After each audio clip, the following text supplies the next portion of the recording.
So NAR has reached a settlement. We're still waiting for court approval, but this is actually fantastic news. It is a huge victory for NAR. It's a huge loss for anyone who thought that things would actually change. Things will change, don't get me wrong, but fundamentally, the way that we sell real estate is actually not going to be that different. So reactions are coming fast and furious. What I'm seeing is an incredible amount of non-industry organizations who are simply getting it wrong. They don't understand the ins and the outs.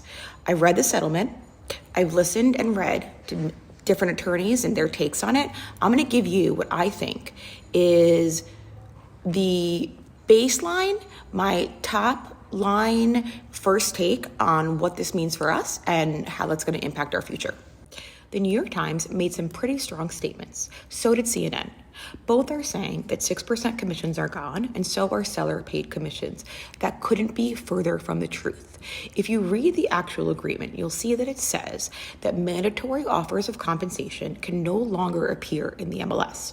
We're not going to be allowed to put in any sort of seller concession that says it can be used to pay a commission. Now, the interesting thing, if you read the agreement, is it uses the two words, if made. It says that offers, if made, must not be unconditional. Now, the key there is the fact that it says if made. So sellers are still allowed to pay for buyer brokers. It just can't be listed in the MLS. Now that we know that offers of compensation by sellers are not eliminated, let's dig a little deeper. The agreement goes on to say that we can display offers of compensation only on listings from your own brokerage.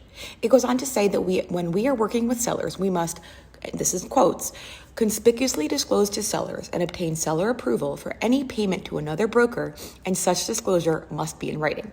This is actually granting us permission to make offers of compensation.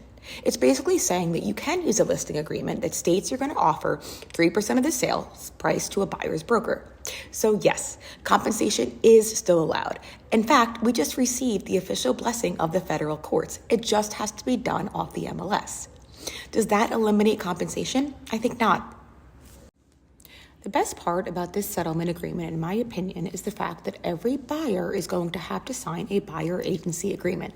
This is going to tie buyers pretty tightly to paying one way or another. What I also love is the fact that this will protect every defendant in every copycat lawsuit. They will all be protected. Now, I assume the DOJ is in agreement, and if that's the case, that'll hopefully get them off our backs too. Now, if you are an agent who is capable of pivoting, capable of adapting, you are going to win.